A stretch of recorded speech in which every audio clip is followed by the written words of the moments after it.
Monsieur le ministre, Mesdames, Messieurs, chers membres de la Grande Loge féminine de France, chers amis, je tiens au nom de la Commission nationale de la laïcité de la Grande Loge féminine de France, en présence de notre grande maîtresse Catherine Lyotet, à vous saluer, vous ici présents et vous qui, à distance, avez tenu à nous accompagner pour cette nouvelle rencontre de la Grande Loge féminine de France.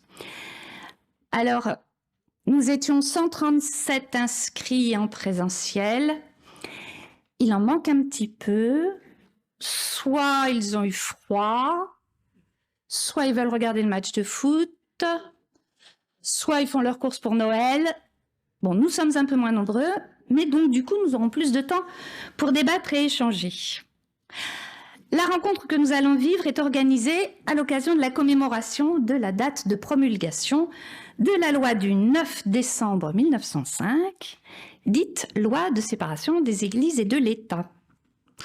Et en plus, elle se fait dans le lieu où se réunissent des élus de notre République, et ceci afin d'affirmer l'indéfectible attachement de notre obédience au principe de laïcité, principe qui est fondement du pacte républicain, ainsi que la laïcité est décrite sur le site du ministère des Sports et des Jeux Olympiques et Paralympiques, dont je ne pouvais manquer, vu le sujet, de m'inspirer.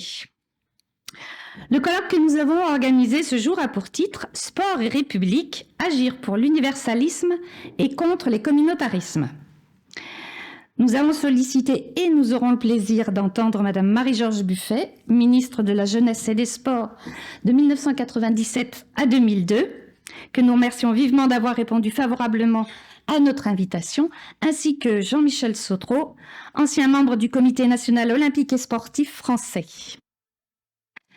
Quant à Monsieur Jean-Louis Boujon, qui était initialement prévu, il n'a pu venir ce jour empêché par des circonstances indépendantes de sa volonté et il vous prie de l'en excuser. Alors, nous allons parler de sport en cette journée de la laïcité. Ça peut paraître une entrée anecdotique, voire surprenante, sauf que rapprocher sport et République est un sujet d'actualité et j'ose même dire de brûlante actualité. Et c'est bien en lien avec cette actualité que travaille la Commission nationale de la laïcité.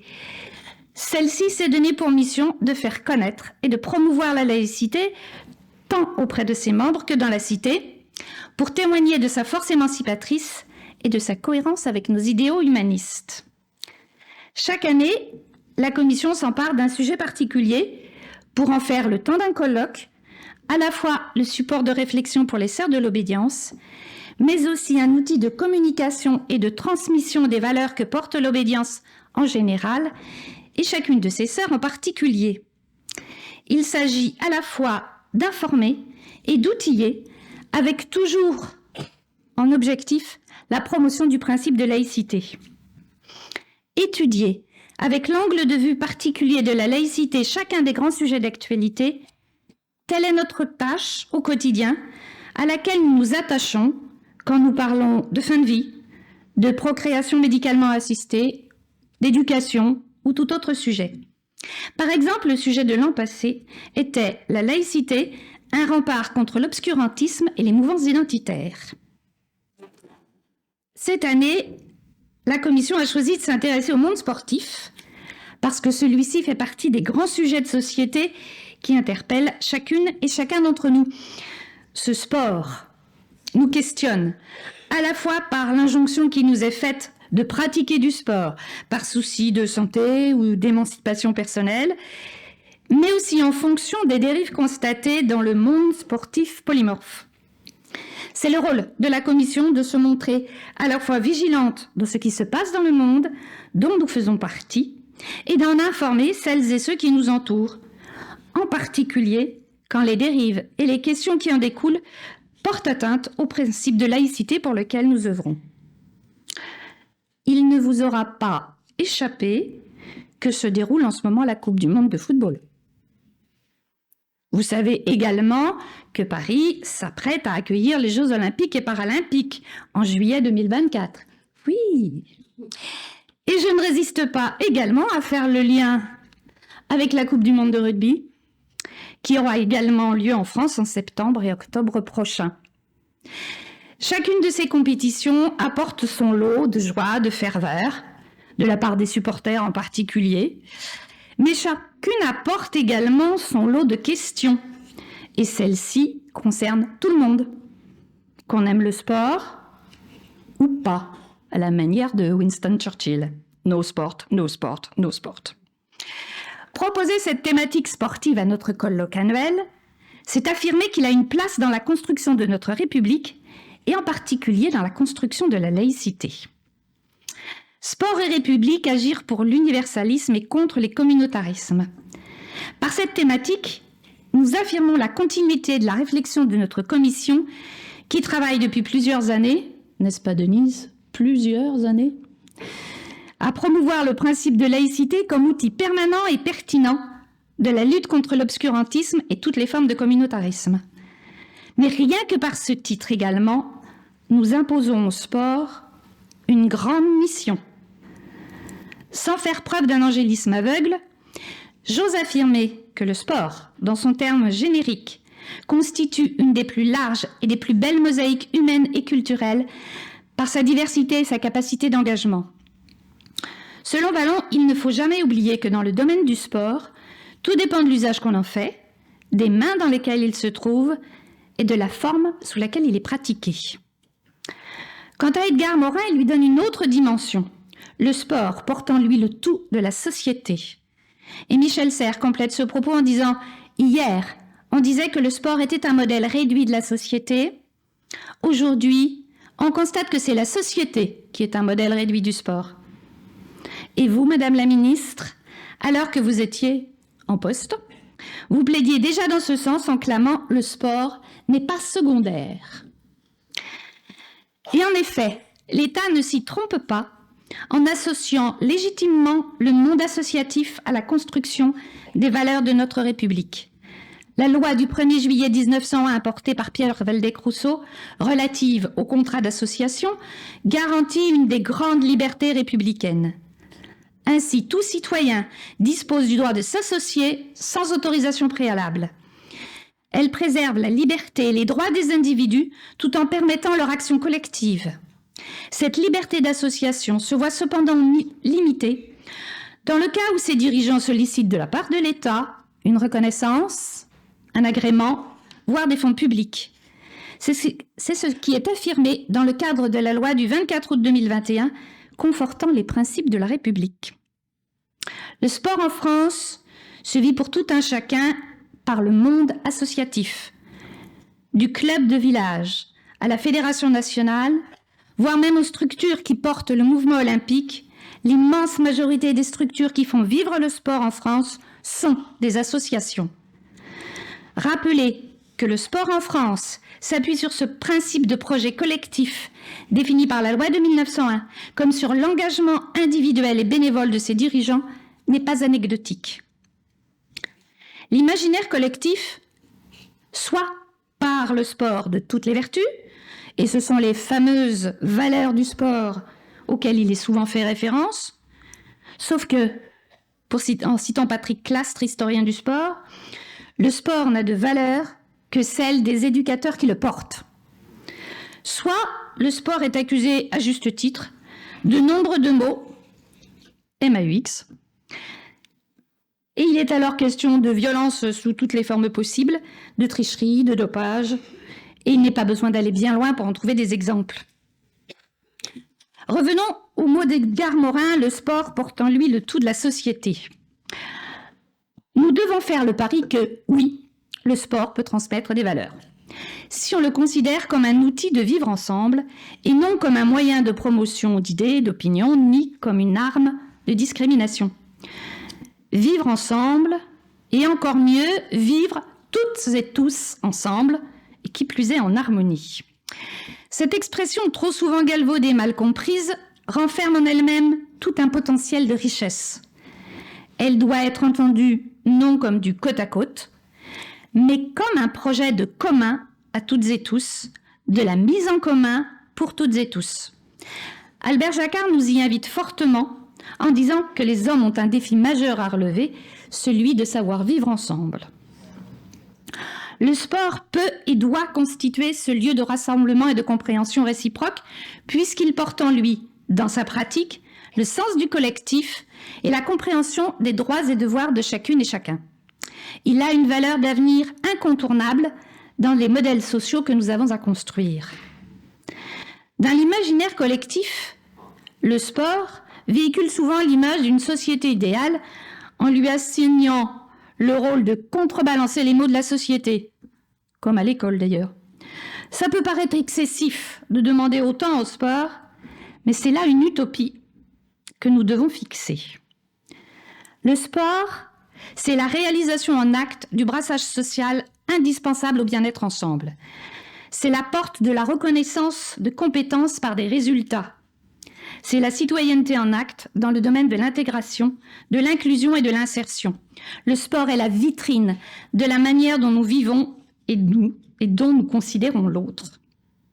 Soit nous le considérons comme un partenaire et on l'accueille, on le respecte, même si on se confronte à lui dans une compétition réglée permettant de mesurer des compétences acquises.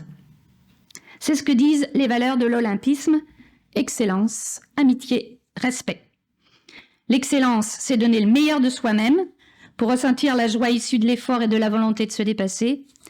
L'amitié permet de surmonter les barrières en encourageant les individus à passer outre leurs différences visibles et à célébrer leurs similitudes. Et le respect nous permet d'agir et d'interagir sans impact négatif sur les autres, sur nous-mêmes et sur notre environnement.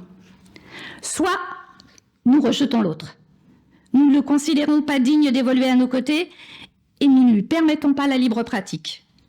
Annie Sugier, présidente de la Ligue du droit international des femmes et toute récente lauréate du prix national de la laïcité, et que je tiens à saluer personnellement ici, l'a fort bien vu dans son combat pour que la place de toute femme soit légitimement reconnue au sein de toute enceinte sportive, que ce soit en tant qu'athlète, arbitre ou simplement de spectatrice.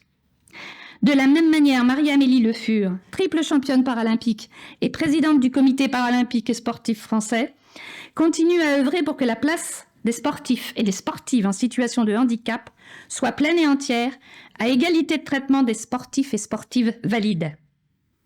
Ce combat quotidien est nécessaire, indispensable, pour que toutes et tous trouvent leur place dans le monde du sport et bénéficient de tout ce que le sport est capable d'apporter en termes de santé, mais également de joie, de plaisir, de rencontre avec soi-même et avec les autres. Ce combat, il doit se mener dans toutes les enceintes où il est question de sport. Les stades, bien évidemment, mais également l'école, la cité, le monde. Alors, tâchons d'être lucides, mais ambitieux. Pour ça, il n'est de meilleure voie que de s'interroger et d'interroger celles et ceux qui ont déjà maintes et maintes fois fait porter leurs réflexions sur la manière dont le sport peut servir la République. C'est-à-dire, comment faire en sorte que chacune et chacun, quelle que soit sa culture, son origine, sa religion ou son absence de religion, son âge, son sexe et même son état de santé, puisse devenir un sportif citoyen, voire un citoyen sportif. C'est ce que la Commission nationale de la laïcité a eu à cœur d'organiser et c'est ce que nous allons demander à nos intervenants. Je nous souhaite de fructueux débats et je vais laisser la parole à notre premier intervenant.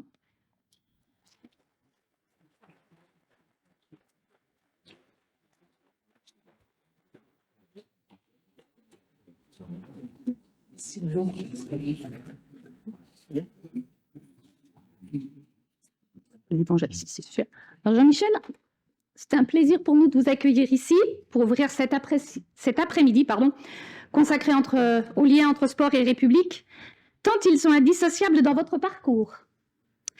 Pur produit de l'école de la République. Écolier, collégien, lycéen, vous avez entretenu des liens très forts avec vos maîtres, comme on disait alors, tant déjà pour vous, ils étaient porteurs et relais essentiels des savoirs et des connaissances qui vous ont aidé à grandir, vous enseignant bien plus que le savoir, le goût et le plaisir d'apprendre, le goût et le désir de l'engagement dans la vie de la cité. L'école étant, comme vous le dites vous-même, un des piliers du vivre ensemble dans la cité. Puis, ce fut l'école normale, toujours à l'école. et un parcours diversifié parallèlement à l'activité sportive qui a été pour vous une source de découverte, tant personnelle que collective, où se sont conjugués diversité et respect de l'autre. Ce double intérêt vous a conduit à prendre la présidence de la Fédération sportive de l'enseignement du premier degré, Union sportive de l'enseignement du premier degré, qui vient de la maternelle à l'école élémentaire en appui de l'éducation physique et sportive dispensée par les professeurs des écoles. Vous rappelez souvent, inspiré par l'idéal humaniste et laïque, pourquoi et comment les valeurs éducatives du sport scolaire sont indispensables à la construction du futur citoyen. Ce sont ces valeurs que vous avez mises au cœur de votre mandat comme membre du conseil d'administration du Comité national olympique et sportif français. C'est aussi dans la Cité où vous avez ensuite été très impliqué en tant que maire et conseiller départemental d'un petit département rural de la Dordogne, que vous avez cherché à appliquer concrètement ce qui vous tient tant à cœur, la citoyenneté toujours à construire et indissociable de la laïcité selon votre expression. Et je vous cède bien volontiers la parole. Je vous remercie. Après une telle présentation, les médailles ne sont plus nécessaires. Madame et Monsieur le Ministre, Mesdames, Messieurs, en vos différentes qualités, chers amis, j'ai intitulé ce propos « École, sport, laïcité, tous gagnants ». Il me faut d'emblée donner un cadre à mon propos. Je le situerai donc dans un double objectif. En l'occurrence, participer au développement et à l'émancipation de chacune et chacun et contribuer à ce que la vie en société soit la plus harmonieuse possible. Ces quelques mots introductifs définissent de manière courte, mais se voulant explicite, ce qu'est mon engagement, mon militantisme, en un mot, mon parcours de vie, tant en actes qu'en réflexion sur mes actes. Enfant de l'école, dite républicaine, puis instituteur de cette même école. Sportif accompli, car volant de découverte en découverte, puis passant au statut de dirigeant pour partager un vécu et des acquis tout en visant de nouveaux. Ces deux mondes, école et sport, pourraient s'ignorer. Mais le militantisme du simple être que je suis a voulu les faire se rejoindre au fil du chemin. Je laisse à d'autres le soin d'apporter un regard sur la réussite ou non de ma démarche, mais reste que le regard que je porte sur mon chemin m'oblige, plutôt qu'à juger de la réussite ou de l'échec, à me questionner sur le pourquoi d'un tel parcours et de cette manière de faire. Il est un vecteur essentiel qui relie ces modes de pratique et ces moments forts divers du chemin, celui du processus de découverte. J'ai vite compris, à l'école du village retiré de ma Dordogne natale, que j'avais tout à gagner, à ouvrir grand oreilles et yeux face à ces enseignants par qui le savoir passait et qui se donnaient pour mission de partager ce savoir, terme pris dans sa diversité. J'ajouterai cet autre élément essentiel qu'ont été mes parents, qui ont su trouver force argument pour que je vive à plein ce parcours. La raison en était simple, la confiance en l'école de la République. Devenu instituteur, je me permets d'insister sur ce terme, j'ai tenté, à défaut de réussir, de placer les élèves qui m'étaient confiés sur ce même chemin de la découverte.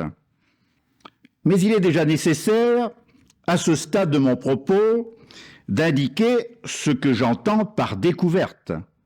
En l'occurrence, celle de soi, celle de l'autre, celle du monde et celle de la relation entre le monde et soi. S'il est admis de considérer que cet objectif était ambitieux, il s'avère que je ne m'en suis jamais départi.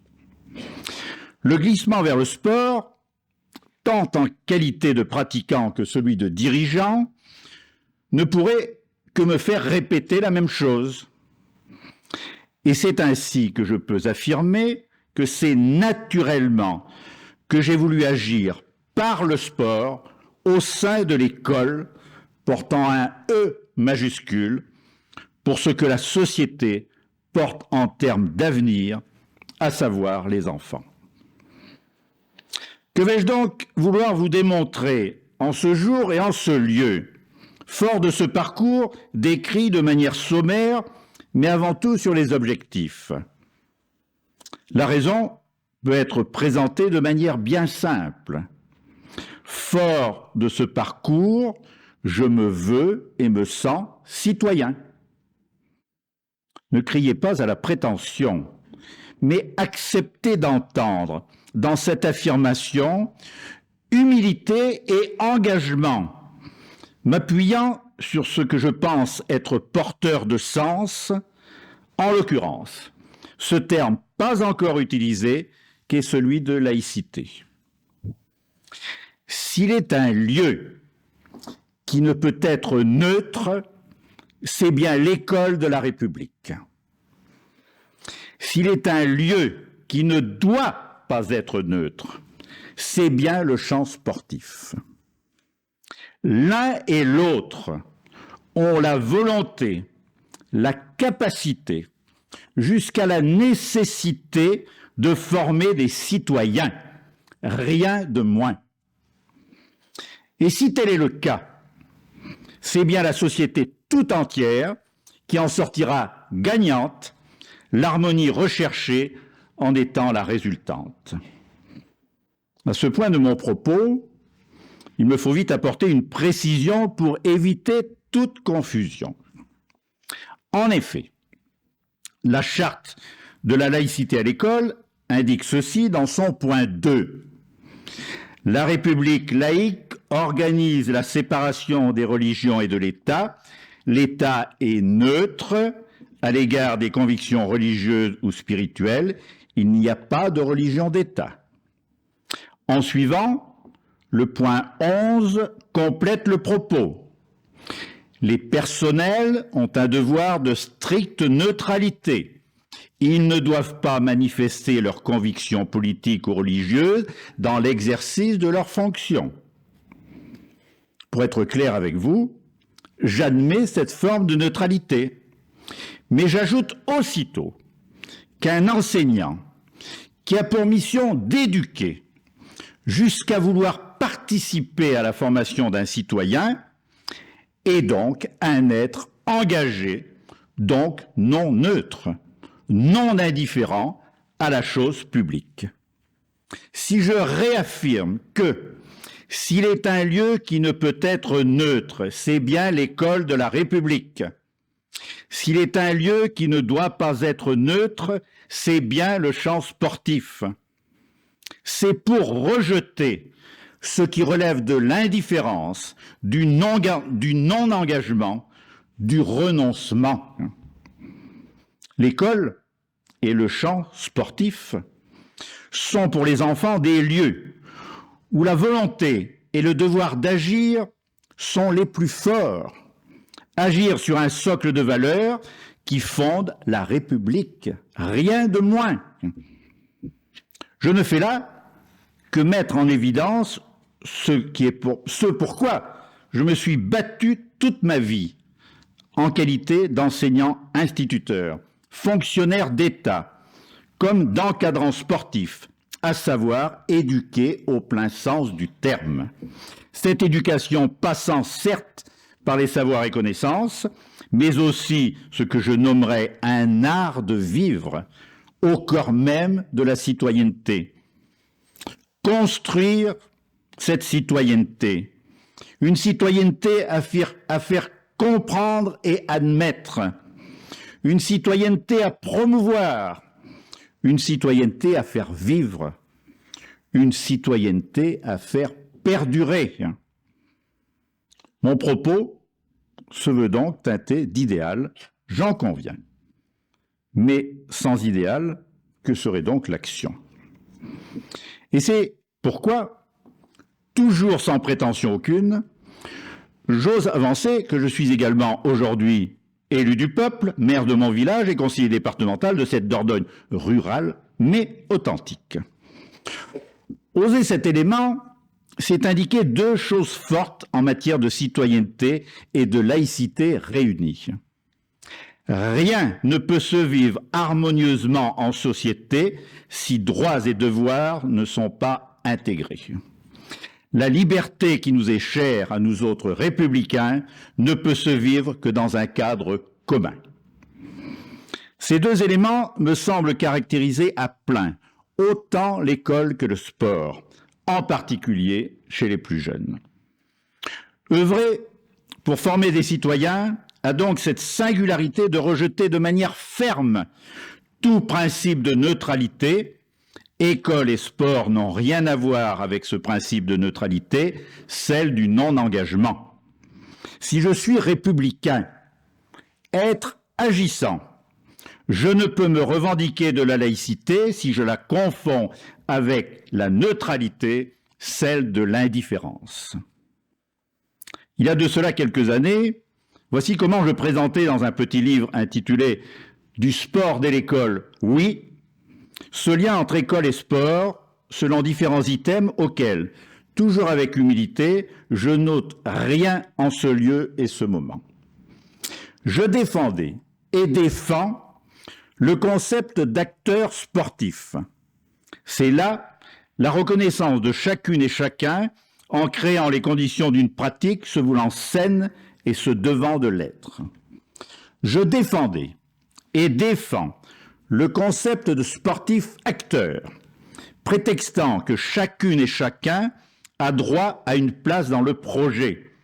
L'objectif est bien de permettre de vivre à plein un projet, et dans ce terme acteur, on doit entendre tout le côté réflexif sur sa propre pratique. Je défendais et défends le concept d'acteur sportif responsable, pensant qu'il y a des rôles, aucun n'étant dévalorisant ou à dévaloriser. Je défendais et défends le concept de choix, considérant que celui-ci est fondamental dans les apprentissages. Mais encore faut-il créer cet espace de liberté, le choix étant le vecteur majeur de la dite liberté. Celle-ci ne s'invente pas, mais elle s'apprend, se construit, qui plus est en commun. Je défendais et défends le concept de groupe, porteur de sens. Ce groupe doit être considéré comme bien plus que la somme des individus. Le groupe génère une force grâce à l'apport de chacune et chacun, cette force profitant à chacune et chacun. Je défendais et défends ce concept d'égalité qui n'est en rien uniformité. Cette égalité est la reconnaissance de l'existence de chacune et chacun selon ses singularités, sa nature profonde, ses désirs et aspirations, mais dans le cadre commun cité à l'instant, pour que la liberté ait un sens. Je défendais et défends enfin ce concept d'éducation, en mettant en évidence le rôle majeur de l'éducateur. Celui-ci a le redoutable rôle de poser des jalons qui seront autant de points de repère tout au fil du chemin. Par ces 7 éléments, les contours de ce vaste et complexe champ sont donc tracés afin de nommer ce si beau mais si complexe terme de éducation. Nelson Mandela affirmait ceci: l'éducation est une arme puissante pour faire évoluer les mentalités et transcender les différences. Et le sport est une source d'inspiration, de dépassement, de tolérance et d'apprentissage du respect de la jeunesse. Ces 2 éléments participent à créer une société plus juste et plus fraternelle. Je ne lis dans ce propos sur l'éducation aucune neutralité, bien au contraire, que ce soit donc dans ce haut lieu qu'est l'école, ou dans la salle de sport, ou sur le stade. Mais je n'entends pas confondre éducation et laïcité, sauf à penser et affirmer qu'une éducation laïque va savoir poser les fondements d'une société se voulant et se devant harmonieuse, comme indiqué plus haut. Ceci ne relève en définitive que d'un projet de société dont l'expression « vivre ensemble » en est devenue le symbole. Mais en plus de le dire, encore faut-il le faire. Le vivre ensemble relève d'une construction quasi perpétuelle. Et c'est là qu'est le devoir de tout éducateur, comme de tout citoyen, l'un comme l'autre étant donc acteur de la cité et donc non neutre par définition, puisque projet il y a. Mais pourquoi donc parler de projet, sinon pour lui donner une connotation toute particulière au goût d'humanisme? L'éducation, qui plus est laïque, saura reposer sur 3 piliers. L'humain doit toujours être considéré comme une fin et non comme un moyen. Nécessité de réfléchir éveillé à ce que celui et celle que l'on nommera homme soit humain et non inhumain. Tout doit être fait pour rendre l'humain libre pour son humanité et lui faire découvrir sa dignité. Considérons donc que l'humain est au centre de la réflexion autant qu'au cœur de l'action, eu égard aux visées que l'on peut avoir en termes d'idéaux. Ces 3 piliers ne peuvent-ils pas nous aider à appuyer notre raisonnement sur la laïcité? Oui, je l'affirme en effet. Mais nous pouvons désormais, sur ces bases, aller plus avant et affirmer que laïcité et humanisme sont loin de s'opposer. Écoutons 3 penseurs. François de Saint-Gly, dans L'individualisme est un humanisme, nous vivons tous ici-bas à bord d'un navire parti d'un port que nous ne connaissons pas et voguant vers un autre port que nous ignorons. Nous devons avoir les uns envers les autres l'amabilité de passagers embarqués pour un même voyage. Je ne pouvais pas, en ce lieu, ne pas citer Jean Zay. On élève un enfant pour qu'il vive et achève pleinement sa destinée, pour qu'il tire le meilleur parti de l'ensemble de ses qualités, pour qu'il soit lui-même au plus haut degré, sans gêner l'épanouissement des autres personnalités. On l'élève pour qu'il soit homme parmi les hommes. Le point de départ est dans la nature, dans les aptitudes qui sont diverses. Il faut que l'éducation ne contrarie pas les aptitudes. La première condition d'une éducation rationnelle est donc que les études soient conformes à la nature de l'enfant. La seconde est que ces études permettent à l'enfant de tenir dans la société le rôle qui lui convient le mieux et où il est le plus utile.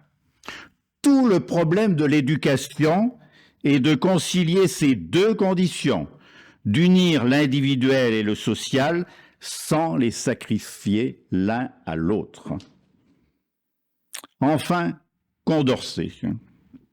Offrir à tous les individus de l'espèce humaine les moyens de pourvoir à leurs besoins, d'assurer leur bien-être, de connaître et d'exercer leurs droits, assurer à chacun d'eux la facilité de perfectionner son industrie, de se rendre capable de fonctions sociales auxquelles il a le droit d'être appelé, de développer toute l'étendue des talents qu'il a reçus de la nature et par là établir entre les citoyens une égalité de fait et rendre réelle l'égalité politique reconnue par la loi. Tel est le but d'une instruction nationale. N'y a-t-il pas là les sources d'une définition des plus claires de la laïcité, au sens où chacune et chacun existe, vit pleinement, respecte et est respecté?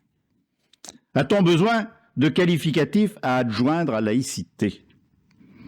L'école et le sport ne peuvent-ils pas sortir grandis et gagnants de l'ensemble de ces pensées, se voulant comme autant de références pour tout éducateur comme pour tout citoyen? Et la grande gagnante ne serait-elle donc pas la laïcité, une laïcité bien vivante, véritable terreau du vivre ensemble? Car ne nous voilons pas la face, c'est bien ce vivre ensemble qui nous importe. S'appuyer sur l'idée, la promouvoir, c'est ce qu'une militante et un militant font chaque jour, dans chaque geste de la vie. Mais la vie n'est pas que philosophie. La vie est acte successif, coordonné, ayant un sens. En ma qualité d'élu, j'affirme en toute occasion à mes équipiers que nous devons sans cesse savoir répondre à la question du pourquoi dans chaque action engagée dans la cité. Je ne demande pas que nous passions notre temps à expliciter la chose, mais que notre premier devoir est pour nous élus d'avoir une clarté absolue sur notre action.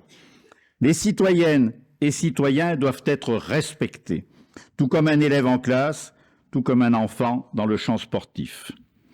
Si projet il y a, c'est que sens il y a. Faire à nouveau référence à l'illustre Jean Zay ne peut que nous aider à saisir ce sens. Aux jeunes, il ne faut pas tracer un seul chemin, il faut ouvrir toutes les routes.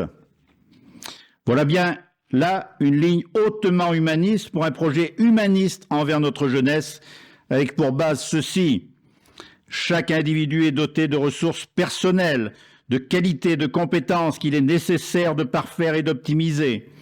Chaque individu est doté de raisons, visibles dans ses comportements rationnels.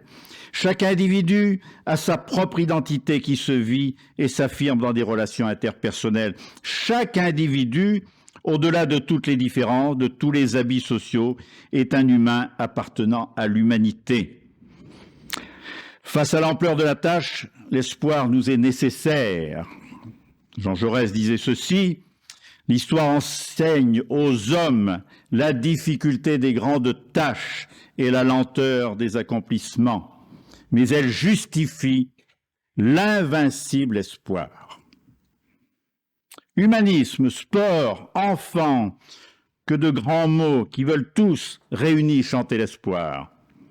Mais dans l'ambition qui est la nôtre, militants que nous sommes, nous avons effectivement la très grande chance de pouvoir nous appuyer sur ce concept fondamental qu'est la laïcité, tout en ayant l'impérieux devoir, de par nos choix, non seulement de la promouvoir, mais aussi de la défendre.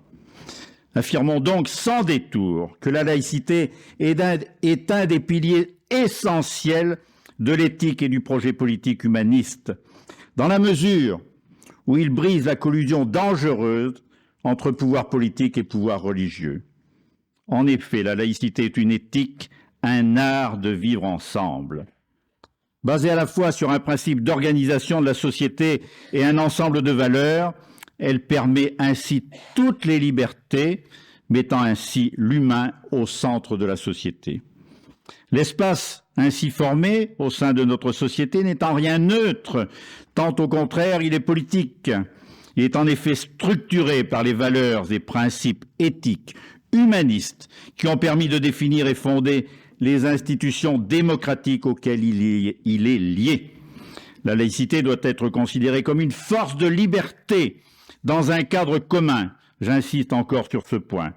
Tout comme la laïcité est une idée positive pour le bien-être en démocratie. Posons nos points d'ancrage pour mieux avancer sur le chemin de la laïcité. Séparation du domaine public et du domaine privé, séparation des églises et de l'État, respect des autres, tolérance, respect des croyances des autres, respect de la liberté de ne pas croire, refus du dogme, au-delà même des dogmes religieux. Sur ces bases, tout me pousse à revenir encore vers l'école comme le champ sportif, afin, en ces lieux de vie et d'apprentissage fondamental de la citoyenneté, y préparer les conditions d'une égalité vécue, tout faire pour que chacune et chacun se comprenne et comprenne le monde, et quitte à me répéter, considérer que la notion d'émancipation est essentielle. La Déclaration des droits de l'homme et du citoyen ne dit rien d'autre quand elle met en évidence ces éléments fondamentaux. Pas de droit sans devoir, pas de liberté sans maîtrise de soi, sans respect de l'autre et de soi-même et sans responsabilité, pas de société libre, juste et solidaire, ni même de système économique viable sans morale civique, pas de morale civique sans éthique individuelle et universaliste. C'est de la reconnaissance de l'humain reconnu dans sa diversité, autant que d'une vie en société harmonieuse auquel il est fait référence. Me voilà à la fin de mon propos du jour. École, éducation, sport, jeunesse, humanisme, citoyenneté, chaque terme donne du sens à cet élément fondamental qui réunit et qui se nomme communément République. Et s'il est une essence qui relie l'ensemble de ces éléments, c'est bien cette laïcité, dans son sens le plus fort, le plus pur, le plus reconnaissant, celui qui sait réunir et non exclure, celui qui respecte, mais celui qui dresse face aux périls fort nombreux qui nous menacent, une barrière par les droits et les devoirs, ces droits et devoirs seuls capables, mais ensemble, de faire vivre la liberté par l'égalité autant que la fraternité. Qu'est-ce qui est finalement en jeu, sinon que la République vive bien, que chacune et chacun des citoyens se sentent vivre pleinement dans cet espace commun et fassent prospérer le vivre ensemble. Il n'est de liberté que dans un cadre commun. École, sport, laïcité, tous gagnants, certes. Mais s'il n'est aucun qualificatif à adjoindre à laïcité, pourquoi voudrait-on alors adjoindre le qualificatif de laïque au nom de République? N'y aurait-il pas là une forme de pléonasme, tant la République ne peut s'entendre et se vivre que par la laïcité? École, sport, laïcité, tous gagnants, certes, mais c'est vous, nous, toutes les citoyennes, tous les citoyens qui, par nos actes, en nos qualités diverses, doivent être les grands gagnants dans une vie personnelle harmonieuse qui passe aussi par le vivre ensemble. Et permettez-moi, pour clore définitivement ce propos, de me référer à ce haut personnage, avant tout porteur d'avenir, ce haut personnage qui mérite une attention toute particulière, ce haut personnage pour qui il convient d'œuvrer sans retenue, celui qui se nomme enfant. C'est avec lui, par lui et pour lui que notre République peut et doit vivre. Il est souvent coutume de clore un discours par une citation. J'ai donc osé en choisir une de ma modeste personne.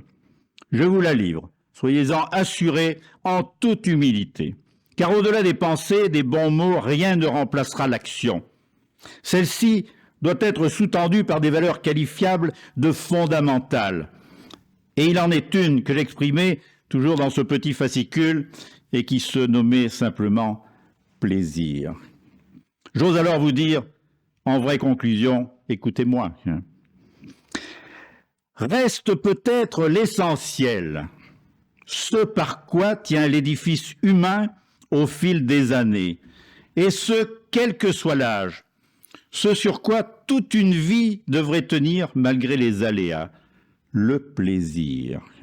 Si l'action entreprise auprès des enfants prend en compte comme élément premier le plaisir, faisons ce pari assurément gagnant à la fois d'humains épanouis dans une société harmonieuse.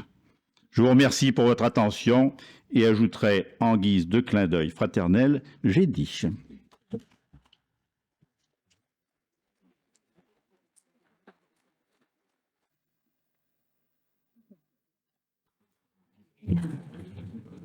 Alors, compte tenu de l'heure et du souhait de ma voisine, nous allons passer tout de suite à l'intervention de Madame Marie-Georges Buffet et nous prendrons le temps du débat à la suite des deux interventions, ce qui enrichira, je pense, celui-ci.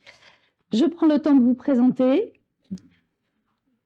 Et vous présenter, c'est une grande tâche parce que vouloir faire le bilan de toutes les actions que vous avez engagées et des avancées qui en ont résulté, tant en matière d'éducation que dans les domaines socio-culturels et sportifs au cours de un peu de temps, c'est une gageure.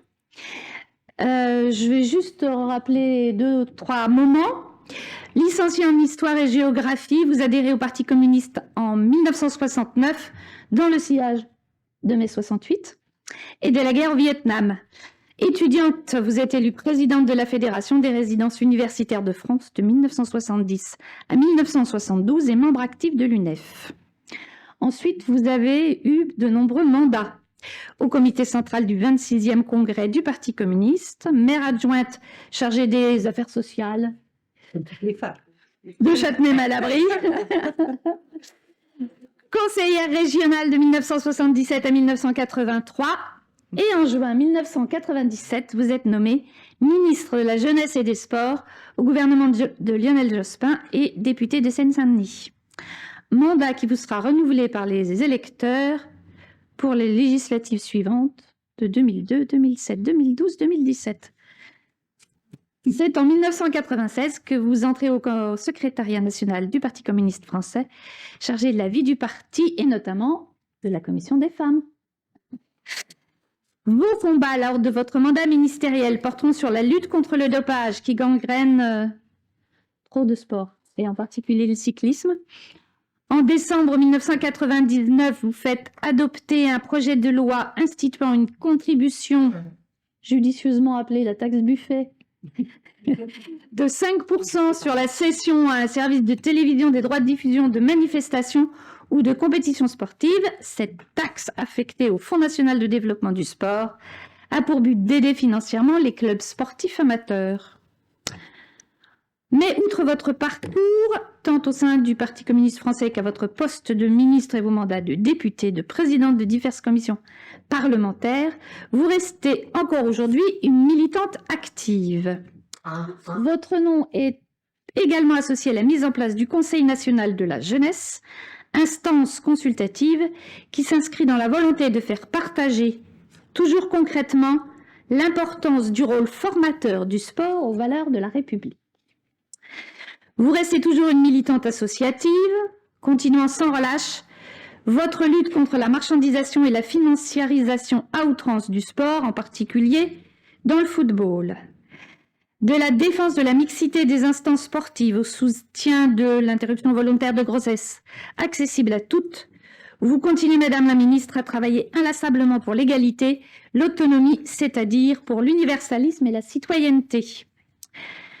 Durant la difficile période du Covid, vous vous êtes battu contre la sédentarisation des jeunes, alertant les pouvoirs publics sur les risques tant physiques que mentaux encourus par cette situation qui perdure malheureusement.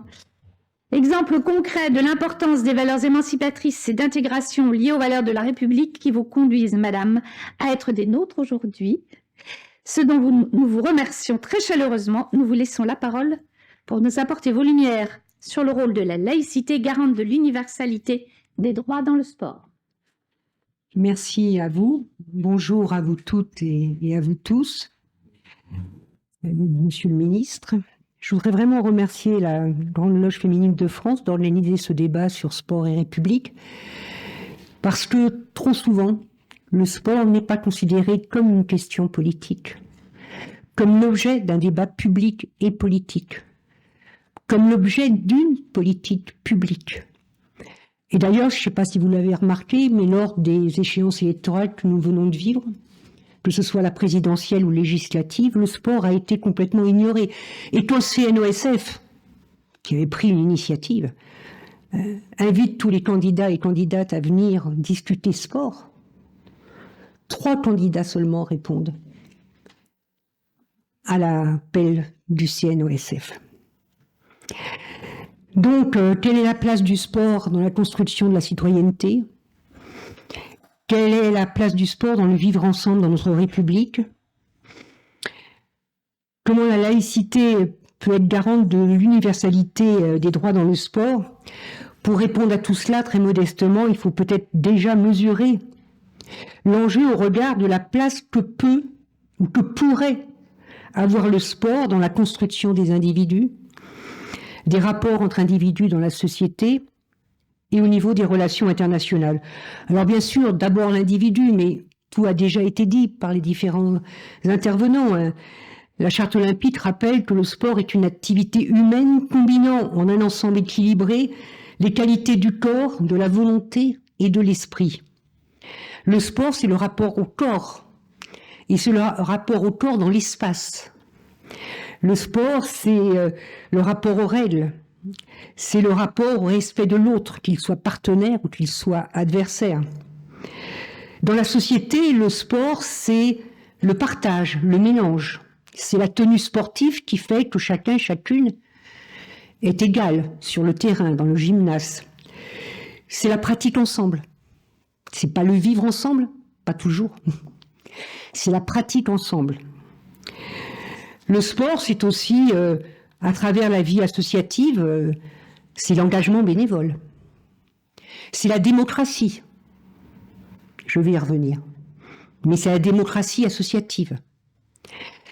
C'est le partage de l'émotion dans le spectacle sportif.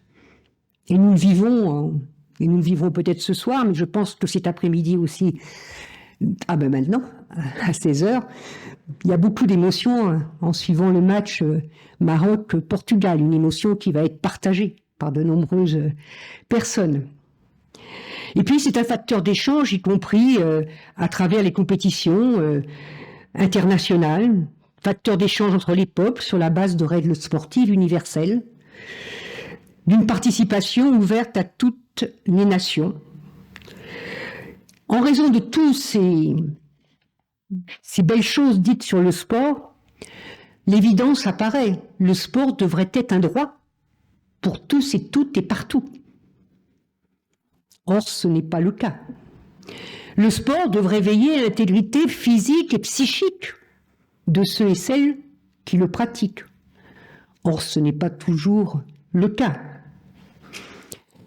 Trop souvent, l'éthique et l'accès de tous et tous au sport sont bafoués.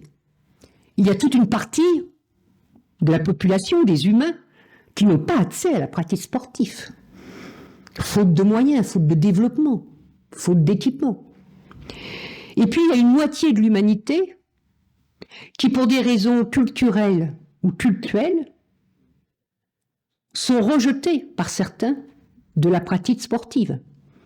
Des raisons culturelles, la domination patriarcale, le fait qu'encore l'idée que la femme c'est le foyer et l'homme c'est la cité font que la femme n'a pas le droit à l'espace qu'est la pratique du sport, puisque son espace c'est le foyer. Et puis le sport, pour beaucoup de parents, même si c'est moins vrai aujourd'hui qu'hier, le sport c'est pour les garçons. C'est un besoin pour les garçons d'une pratique sportive. Bon, la fille si elle veut, mais c'est pas une obligation pour le développement. Et puis il y a la pratique féminine. Et puis il y a les sports masculins. Et puis on va pas entraîner une petite fille à faire un sport qui va déformer l'image qu'on a du corps de la femme. Enfin, on va pas inscrire la petite fille au rugby, puisque ça ne va pas être le corps tel qu'on l'imagine que doit être le corps d'une femme. Et puis il y a des choses qui sont invisibles. La puberté chez les filles, le fait qu'une fille a des règles. Et à ce moment de la puberté, alors qu'arrivent les règles chez la gamine, eh bien, comment s'entraîner, comment être au vestiaire, comment s'habiller, etc. Si l'encadrement ne gère pas ces questions, la petite fille peut estimer qu'en fin de compte, la pratique du sport, c'est trop compliqué. Et c'est pourquoi, encore aujourd'hui, mais c'était le cas lorsque nous étions ministres, beaucoup de jeunes filles quittent les clubs sportifs au moment de la puberté. Et puis, il y a les pressions culturelles. Parce que le sport, c'est le corps. Et donc ce corps, il faut le couvrir. Il faut le couvrir parce qu'il est objet de désir. Et donc s'il est objet de désir, il va pousser les hommes au péché. Donc le corps doit être réservé aux hommes qui ont choisi ce corps. Et donc il faut le cacher. Et c'est tout le discours sur l'interdiction de la pratique sportive aux femmes ou la mise en condition de cette pratique sportive sur le fait qu'elle doit se faire avec un corps entièrement couvert. Donc on exclut toute une partie des femmes de la pratique sportive. Et puis il y a la marchandisation à outrance qui fait que les questions de neutralité dans le sport sont, je dirais, évacuées. Ce ne sont plus des maillots, ce sont des porte-enseignes de grandes marques. Et puis il y a ce phénomène qui est le plus grave, c'est l'instrumentalisation du sport à des fins politiques ou religieuses. On voit, bien sûr, avec l'actualité de la Coupe du Monde au Qatar, mais l'instrumentalisation politique n'est pas nouvelle. Rappelez-vous les images des Jeux de Berlin, ou rappelez-vous les photos des stades en France, merci Maréchal, et les affiches sorties par le régime de Vichy avec ces jeunes garçons blonds, le visage arien, etc., qu'étaient les sportifs. Et puis l'envoi en camp de concentration de champions comme Nakache parce qu'ils étaient juifs. Et puis c'est la course folle entre la RFA et la RDA, à coup de dopage, pour qui aura le plus de médailles lors des Jeux olympiques. Et puis c'est les Jeux de Sotchi avec la neige artificielle, et puis c'est les Jeux olympiques à Pékin, et puis c'est les présidents français qui se précipitent. On ira soutenir l'équipe de France, a-t-il été dit, s'ils sont en demi-finale.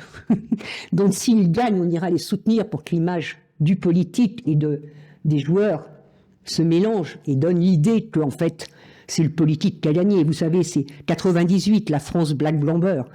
Hein, tous les problèmes allaient être réglés parce que l'équipe de France avait gagné la Coupe du Monde et qu'elle était Black Blamber. Et puis on s'est aperçu que le sport ne pouvait pas régler tous les problèmes de la société. Il pouvait contribuer à régler certains problèmes, mais il ne pouvait pas être l'acteur principal réglant les dérives de la société. Et cette instrumentalisation, elle est nouvelle dans un sens parce qu'elle s'élargit. Pourquoi ? Elle s'élargit parce que les démocraties hésitent de plus en plus à réclamer la tenue des grands événements sportifs, parce qu'elles craignent leur opinion.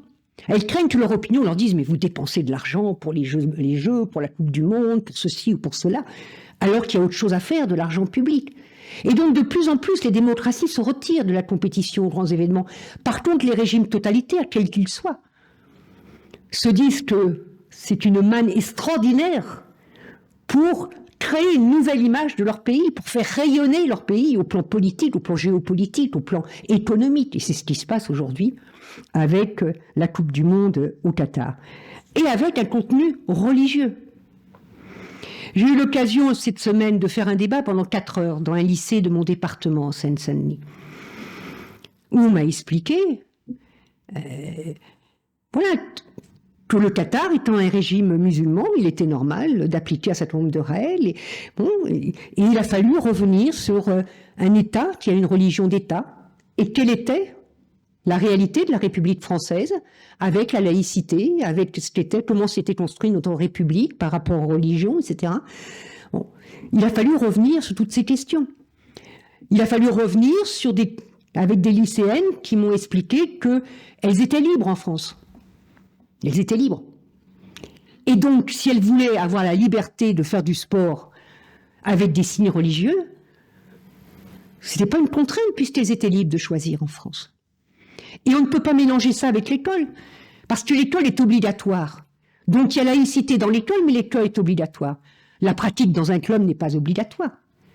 Donc on peut avoir des structures qui se créent en disant, dans ces structures, vous allez pouvoir faire du sport tel que vous le souhaitez, avec les signes religieux accompagnants, etc.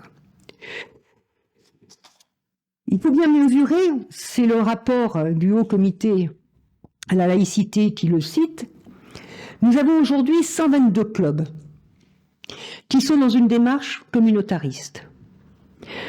Ça représente à peu près 11 000 licenciés. Voilà, ce n'est pas alarmiste au sens, par rapport aux millions de licenciés en France, on va dire c'est rien, c'est 11 000. Mais c'est un fait constatée par d'autres rapports parlementaires et par une étude faite par le CNOSF. Donc nous avons bien cette question qui est posée. Voilà. Alors comment agir pour garder au sport son caractère universel et faire en sorte que la laïcité soit la règle, y compris dans la pratique sportive. Alors nous avons une spécificité en France par rapport au modèle anglo-saxon. Nous partageons entre l'État et les fédérations sportives délégataires les missions de service public. Toutes les fédérations olympiques, etc., sont des fédérations délégataires. Elles ont des missions de service public. À partir de ce moment, les fédérations peuvent agir pour que la laïcité s'implique dans le sport. Elles en ont le pouvoir. En sachant que s'exercent sur les fédérations françaises des pressions internationales. Jusqu'à présent, la FFF, la Fédération française de foot, résiste à l'intrusion de signes religieux dans les compétitions de la FFF. La Fédération internationale, qui n'est pas une corruption près, la Fédération internationale de foot autorise les signes religieux dans la pratique du foot. Et puis, honnêtement, il y a l'état du mouvement sportif lui-même. Difficile de demander à des bénévoles, et lorsqu'on voit aujourd'hui les bénévoles qui encadrent le mouvement sportif, qui sont parfois fatigués parce que c'est difficile, parce qu'il n'y a pas de renouvellement, parce qu'on a supprimé les emplois qualifiés dans les clubs, etc., etc. Difficile de réclamer à ces bénévoles de régler ce problème seul. Difficile de voir bouger le mouvement sportif international. C'est de l'entre-soi, c'est de la cooptation. Vous n'allez pas faire bouger la FIFA ou les CIO comme ça. Donc, nous avons besoin d'une intervention des États, des puissances publiques, pour faire en sorte que le sport garde son caractère universel, son caractère de neutralité, de laïcité, etc. C'est ce qu'on avait réussi à faire avec l'Agence mondiale antidopage, c'est-à-dire qu'on avait dit c'est pas le mouvement sportif lui-même qui réglera ce problème. Faisons ensemble, puissance publique et mouvement sportif. Eh bien moi je propose que pour les grands événements sportifs, pour qu'on ait une garantie que la tenue de ces grands événements sportifs se font dans le respect des droits sociaux, des droits de l'être humain, de la mixité. Voilà. Faisons en sorte qu'il y ait une agence mondiale qui se mette en place pour l'attribution des grands événements sportifs, afin d'éviter que ces grands événements sportifs soient l'objet d'instrumentalisation à des fins géopolitiques ou à des fins religieuses. Au plan national, le ministère a les moyens d'agir. Le ministère signe des conventions, ou l'Agence nationale du sport signe des conventions avec les fédérations. Le ministère peut retirer l'agrément à une fédération. Elle n'a plus la possibilité d'exercer, de créer, etc., de son activité sportive. Encore faut-il qu'il y ait la volonté politique d'agir en ce sens. Je vais terminer en revenant sur la pratique féminine, parce que c'est peut-être par ce biais-là, le développement de la pratique féminine, ici en France et là-bas, dans d'autres pays, que nous gagnerons, nous avancerons dans l'universalisme et la laïcité dans le mouvement sportif. Alors j'ai parlé de la situation en France et des combats qu'il faut mener par rapport à l'accès des filles au sport. Au niveau international, nous avons aussi à mener ce combat. Vous avez entendu que dans le premier discours d'un des responsables talibans, lorsqu'ils ont repris le pouvoir en Afghanistan, parmi les premiers mots qu'ils ont prononcés, c'est l'interdiction des pratiques sportives aux femmes. Et aujourd'hui, toutes les athlètes qui étaient connues parce qu'elles passaient dans les télévisions, etc., sont pourchassées en Afghanistan. Et donc, il faut apporter notre solidarité, bien sûr, à ces femmes comme dans d'autres pays. Mais on apportera d'autant mieux notre solidarité à ces femmes partout dans le monde que nous serons capables en France de dire que nous, les responsables politiques, les élus, les responsables du mouvement sportif, nous ne sommes pas dans la facilité, nous ne sommes pas dans les reculs, Nous sommes dans la clarté et dans la fermeté pour dire que le sport doit rester universel et qu'à aucun moment des conditions doivent être mises aux femmes et aux filles pour participer à la pratique sportive. Soyons du côté des filles et des femmes qui se battent pour faire du sport en pleine liberté. Soyons pas du côté de ceux qui, pour faire parler d'eux, s'accommodent de certaines exigences qui sont en fait des exigences visant petit à petit à imposer telle ou telle idéologie ou tel culte à notre République. Donc, soyons à côté des filles et des femmes qui se battent pour une pratique sportive en pleine liberté. Je crois que ce sera le meilleur combat pour la laïcité.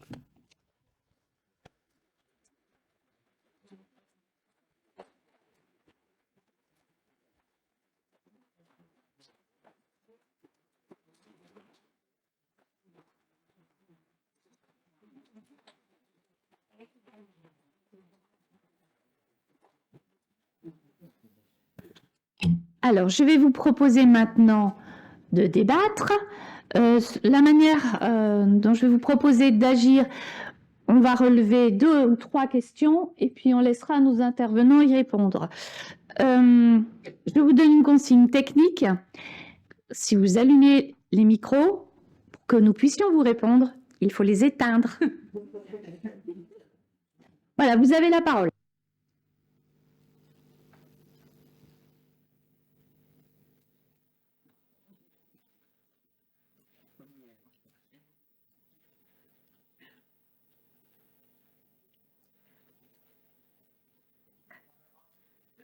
C'est là. C'est bon. Bon, tout d'abord, félicitations. Félicitations à Jean-Michel et à Marie-Georges qui nous ont véritablement fait une présentation très, très intéressante à beaucoup de points de vue. Et je dois dire que moi, il y a un mot que je n'ai pas entendu.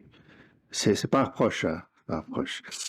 Mais enfin, quand on parle maintenant de sport, il faut parler de sport santé.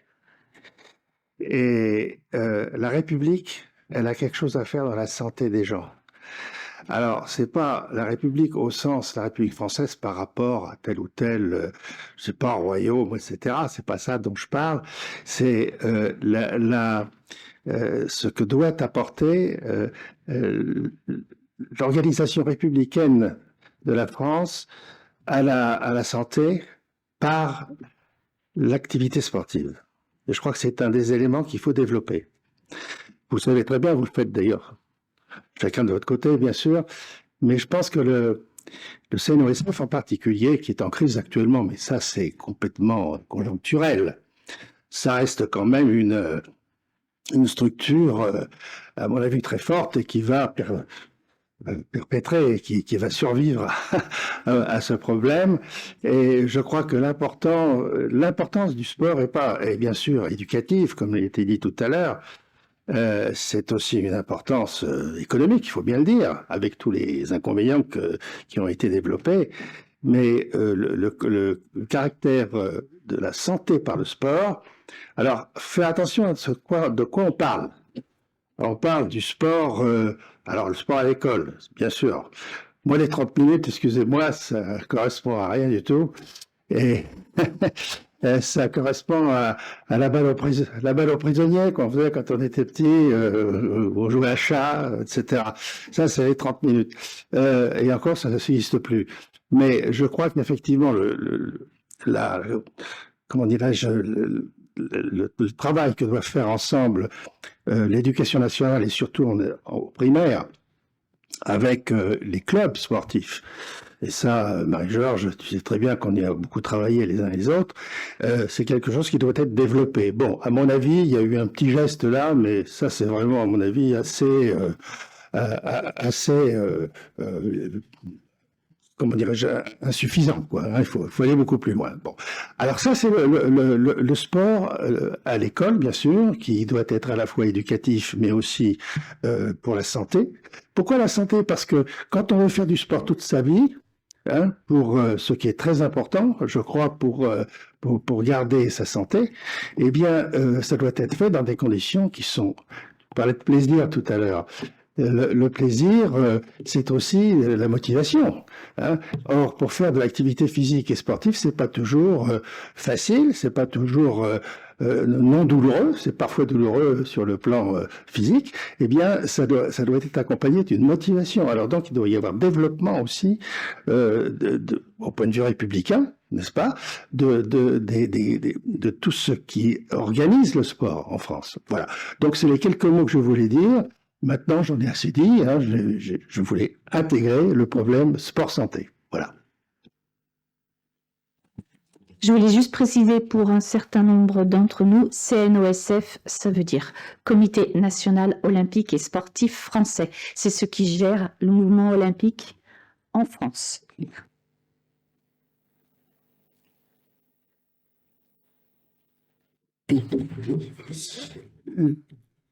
Bonjour Madame, Mesdames, Monsieur. Merci Madame Buffet pour votre beau discours et merci aussi de nous avoir reçus. La Ligue du droit international des femmes, Annie Sugier et moi-même, avec justement une de ces jeunes Afghanes que vous mentionniez. Vous avez tout dit, mais il faudrait y ajouter quelque chose que nous vous suggérons. Depuis des années, vous le savez, nous avons combattu et nous faisions partie d'un groupe de travail international à votre ministère. Nous avons constaté qu'en réalité, il y a un terme que on n'employait pas, mais qui caractérise réellement la situation des femmes dans un certain nombre de pays sous les contraintes que vous avez évoquées. Et nous avons fait le rapprochement avec l'exclusion de l'Afrique du Sud pendant tant d'années. On ne sait plus si c'est 30 ans ou plus ou moins, mais c'est environ dans ces environs-là. Et qui a été exclue parce qu'elle pratiquait l'apartheid racial.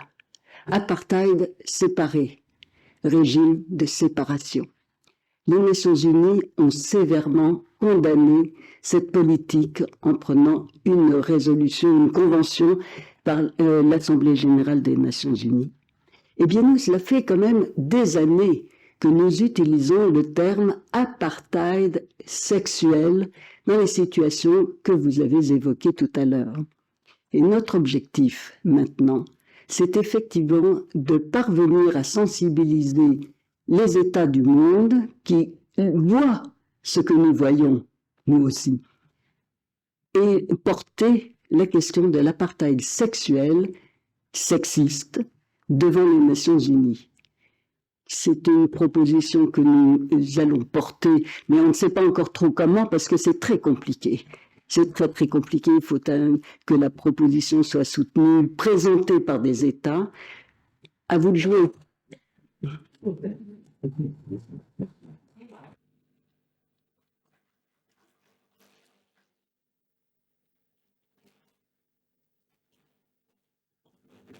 J'aurais une question.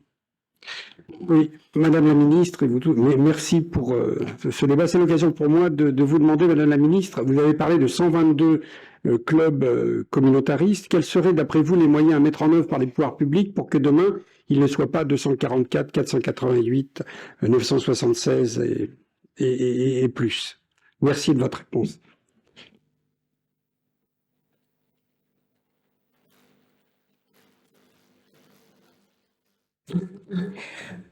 Oui, merci beaucoup Madame la Ministre. Je voudrais revenir sur un point que vous avez mentionné, qui couvre, c'est le cas de le dire, sur le corps des femmes, à la fois le problème de la marchandisation du corps des femmes et à la fois le problème de l'injonction du patriarcat religieux.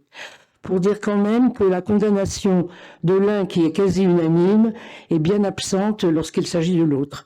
Je veux parler en particulier d'une part aux Jeux Olympiques des volleyeuses de plage, dont tout le monde s'était à juste titre ému et indigné de l'interdiction qui leur était faite d'avoir le même uniforme que l'équipe masculine et de les obliger à exhiber leur corps. Il s'agit, c'est bien de ça, avec des bikinis extrêmement suggestifs, et les photos d'ailleurs qui passaient montraient combien ce n'était pas du tout innocent.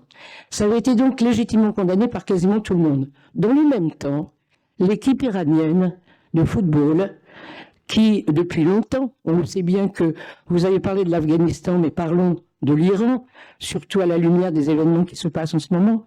Mais il y a bien longtemps que l'Iran pratique l'apartheid sexuel et a gagné d'ailleurs et a fait céder les instances internationales là-dessus qui acceptent que pour que des femmes puissent, d'abord elles sont interdites de stade déjà, et d'une, et de deux, pour pouvoir pratiquer le sport, il faut qu'elles soient couvertes de la tête aux pieds, et donc on introduit ce que disait encore une fois Linda, cet apartheid sexuel. Donc simplement je voulais dire, vous voyez, c'est la même injonction patriarcale ou commerciale, mais il y en a une que tout le monde, légitimement encore une fois, conteste, mais que l'autre, on est incroyablement tolérant, et que par un retournement sémantique orwellien, on fait passer pour de la liberté et de l'inclusivité. Voilà, je voulais vous demander sur cette notion d'inclusivité ce que vous en pensiez.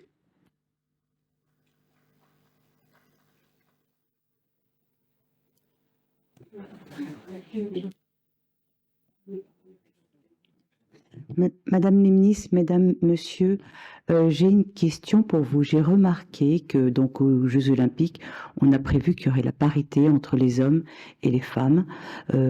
Donc ça, c'est bien parce que c'est une tendance vers laquelle on remarque donc qu'on va dans cette direction-là. Et en même temps, on voit bien, ne serait-ce qu'au niveau local, pour ne pas parler des autres pays dont certaines personnes ont déjà parlé, que, eh bien, quand on voit la manière dont les événements sportifs sont vus dans les émissions télévisuelles où les femmes rémunérées par rapport aux hommes, on est très très loin du compte. Donc effectivement, d'un côté, il y a une tendance qui va à la parité, en apparence, les bonnes intentions, mais la réalité, il y a encore un très très grand chemin à faire, et je ne sais pas si vous avez des idées pour parvenir à diminuer l'écart, dirions-nous. Merci.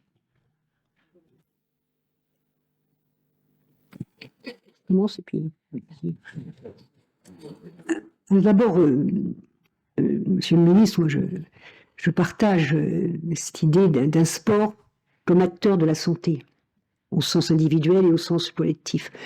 Et je suis dans un département où les méfaits de l'obésité, par exemple, sont catastrophiques. Et je dirais dès l'école primaire, on a des problèmes de santé là. Donc encourager à la pratique dans l'école, et puis à côté de l'école, avec les associations scolaires, et puis dans les clubs, me paraît extrêmement important. Je pense qu'il faut qu'on valorise l'EPS, l'enseignement physique et sportif. J'ai reçu, ils sont en train de mener une action très intéressante, j'ai reçu les professeurs d'EPS de mon département. Ils ont l'impression, et notamment avec cette affaire des 30 minutes, où on a eu un ministre qui faisait le clown devant les caméras, où ils ont eu l'impression qu'en fin de compte, l'éducation physique et sportive n'était pas un enseignement à part entière. Ah bah oui, c'est pas parce qu'on est institutrice ou instituteur qu'on sait enseigner l'éducation physique et sportive. Ça s'apprend, c'est un enseignement à part entière, au même titre que la physique, que l'histoire, ou que les langues, etc. Et cette reconnaissance de l'EPS comme vraiment une matière qui doit compter y compris dans les classements, dans les concours, etc., me paraît quelque chose d'important. J'ai appris récemment dans un débat qu'à Sciences Po, ils avaient mis le sport, une pratique sportive, dans le cursus de l'enseignement à Sciences Po. Problème, il y a de plus en plus de boursiers à Sciences Po. Or, les sports qu'on leur propose, et notamment l'équipement pour les sports qu'on leur propose, est parfois inaccessible pour ces étudiantes et ces étudiants boursiers. Donc, ils n'ont pas été jusqu'au bout de la démarche. Mais j'apprenais aussi dans un lycée où je faisais un débat que certains professeurs d'éducation physique surnotaient des filles parce qu'ils estimaient que telle pratique sportive était plutôt une pratique masculine, donc il fallait donner un petit avantage à l'origine aux filles. Eh bien, elles vivent ça comme une injustice.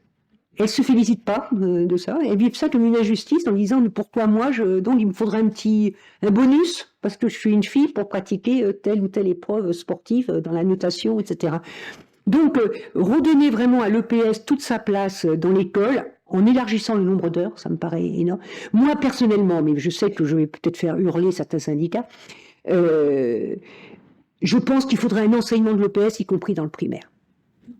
Je pense qu'il faudrait un enseignement de l'EPS, y compris dans le primaire. Alors, je sais que beaucoup de professeurs des écoles sont attachés au fait un enseignant pour la classe, mais je pense quand même que des heures de PS dans le primaire seraient une bonne chose, et peut-être que ça amènerait plus d'enfants à s'inscrire dans les clubs.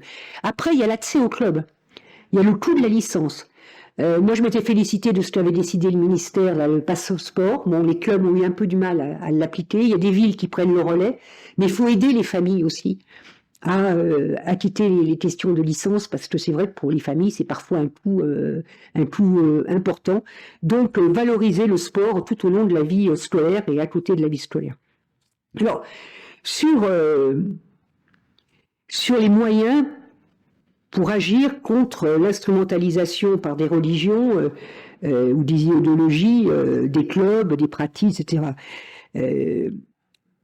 Je l'ai dit, il y a des moyens de sanction de la part de la puissance publique. Une fédération qui n'œuvre pas dans le sens d'un plein respect des valeurs de la République dans ses clubs, etc., peut être sanctionnée. Elle peut être sanctionnée financièrement à travers sa convention. Elle peut être sanctionnée beaucoup plus gravement à travers le retrait de l'agrément. Moi, je l'avais fait pour une fédération, mais la fédération s'écroule et puis il faut qu'elle se reconstruise sur d'autres bases. Bon. Ceci dit, honnêtement, au-delà des sanctions, il faudrait que le débat se lève dans le mouvement sportif. Voilà, il faudrait qu'on ose débattre de ça à l'intérieur du mouvement sportif. C'est difficile, hein, c'est pas simple. Hein, vous avez un club dans votre fédération qui se conduit comme ça. Et, bon, il faut lever le débat, il faut en discuter dans les organes de direction de la fédération. Il faut que le mouvement sportif s'empare de ces questions. Alors c'est vrai que c'est compliqué, parce que moi j'ai souvent, bon, ils vont pas être contents de le redire, mais je dis souvent il y a deux grandes muettes en France, il y a l'armée et le mouvement sportif. Mais il faut que, voilà, il faut qu'on lève ce genre de débat dans le mouvement sportif lui-même pour conforter les bénévoles, parce que c'est pas facile pour eux de faire face à ces défis. Hein. Je dis bien, on a de moins en moins de CTS, de cadres techniques, de fonctionnaires hein, dans le mouvement sportif. À un moment, ils ont même voulu les faire quitter le ministère et les confier aux fédés. Bon, heureusement, bon, il y a eu résistance, ils sont restés des fonctionnaires, mais il faudrait beaucoup plus de fonctionnaires dans les clubs sportifs pour être garant de l'éthique dans les clubs sportifs. Donc ça demande des moyens pour le ministère des Sports. Voilà, mais il faut les deux, il faut la sanction, mais il faut lever le débat, il faut faire de l'éducation, il faut, voilà, pour faire. Alors, sur la question de l'apartheid, oui, vous avez raison, moi je trouve que l'exemple est tout à fait juste. Ça n'a pas été que l'élément sportif, mais ça a été un des éléments qui a fait avancer les choses. Je dis bien un des éléments, hein, faut être modeste. Un des éléments qui a fait avancer les choses en Afrique du Sud, c'est le fait qu'il y a eu un boycott de l'Afrique du Sud dans tous les événements sportifs pendant des années et des années. Ça n'a pas été la solution en elle-même, mais ça a été un des éléments hein, qui a contribué à ça. Ben, c'est pour ça que moi je vous appelle à vous mobiliser. Moi j'ai lancé une pétition nationale et tout, je vous appelle à mobiliser. Qu'est-ce qu'on fait au JOP de Paris 2024 ? Ben oui.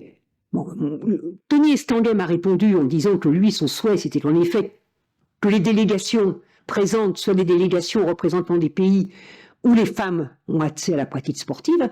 Mais c'est pas Tony Estanguet, ni la ministre des Sports actuelle qui décide des délégations, c'est le CIO. C'est le CIO qui a le pouvoir d'admettre qu'un pays participe ou pas aux Jeux Olympiques. Donc il faut exercer une pression sur le CIO. Alors vous allez me dire... bon, mais il faut que les citoyens et les citoyennes s'en mêlent, mais il faut aussi que l'État joue leur rôle. L'Union européenne, depuis le traité de Nice en 2001, a quand même, quelque part, elle l'a oublié, elle l'a mis sous les paniers, je sais pas, sous les dossiers, ils ont une compétence sur le sport. L'Union européenne pourrait faire entendre sa voix. Voilà. Et puis la France, qui accueille les JOP, peut faire entendre aussi sa voix.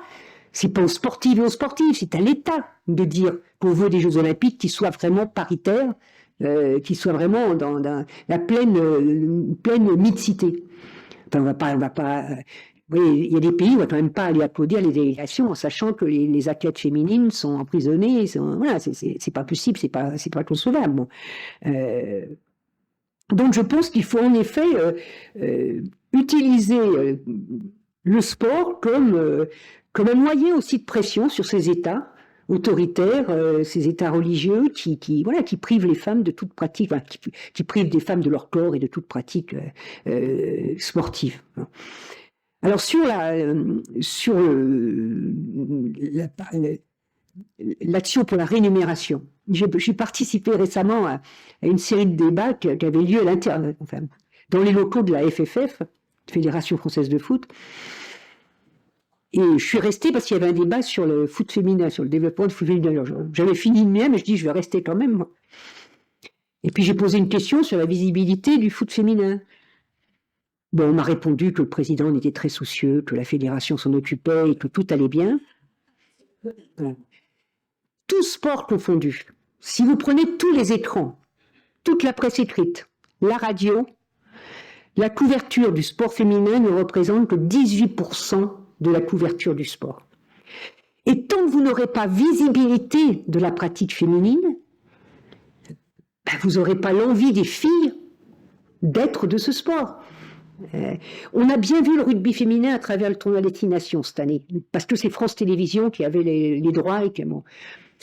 Quand vous parlez du foot féminin, vous êtes capable de citer, enfin moi je suis capable de citer le PSG, l'OL, Montpellier, puis après je suis plus capable de citer un club professionnel qui a une équipe féminine. On ne les voit pas, on ne sait pas qui c'est. À part le PSG et l'OL, on ne sait pas qui c'est. Donc on a un problème de visibilité, donc il faut élargir le décret qui permet d'obliger la retransmission d'une série d'événements sur des chaînes gratuites. Il faut que la ministre élargisse la liste des événements sportifs féminins qui doivent être transmis sur une chaîne d'accès gratuit. Et puis l'égalité des rémunérations, vous avez vu que les Américaines ont gagné dans le foot. Hein. Il faut aussi qu'on mène ce combat à côté de nos athlètes. Alors sur les tenues, j'ai un très beau souvenir des Jeux Olympiques de Sydney, où j'étais venue voir les basketteuses. Et quand je suis arrivée dans les vestiaires, il y avait d'un côté l'équipe de basket qui était là, les visages fermés, et de l'autre côté la direction fédérale et des représentants de la direction de la fédération internationale. Alors j'ai été les voir les filles, j'aurais dit qu'est-ce qui se passe, ça a l'air tendu dans le vestiaire. Et en fait, ils avaient décidé, la fédération internationale, de leur mettre des tenues bien moulantes pour mieux vendre les droits de diffusion du basket féminin. Et heureusement que les athlètes, les femmes, ont refusé et ont gardé la tenue pour faire du basket tranquille, peinard, etc. Parce que là aussi, c'était un argument de changer leur tenue pour essayer de médiatiser un peu plus le basket. Donc l'utilisation du corps, cachez le corps, cachez ce sein qu'on ne saura pas voir, mais si on peut utiliser vos seins pour vendre un peu plus, on va quand même le faire. Donc, on a ce mélange. Tout ça, je dirais, c'est des combats. Alors, en Iran, c'est vrai qu'il y a des fédérations internationales qui acceptent la pratique avec des signes religieux.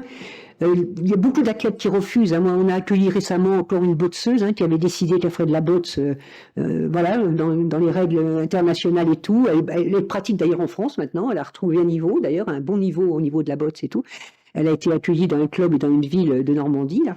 Et donc il faut être à côté de ceux qui résistent. Et puis il faut dénoncer le comportement des fédérations internationales. Voilà, faut pas avoir peur de dénoncer ces fédérations. Surtout que ces fédérations, excusez-moi, mais c'est beaucoup de cooptation et tout. Donc, ils vont pas nous donner des leçons de démocratie et tout ça. Donc, ils prennent leurs responsabilités pour combattre cet apartheid sexuel ou sexiste tel que nous le connaissons dans certains sports. Voilà, j'étais trop longue. Un tout petit mot, pas pour dire que c'était mieux avant. Et dans mon petit monde rural, avant-hier, j'étais donc élève d'école. J'allais à l'école à pied. Aujourd'hui, je suis élu, j'ai les plus grandes difficultés pour la circulation devant l'école, car si on pouvait rentrer en voiture dans la classe pour déposer son enfant, je pense qu'on m'applaudirait des deux mains.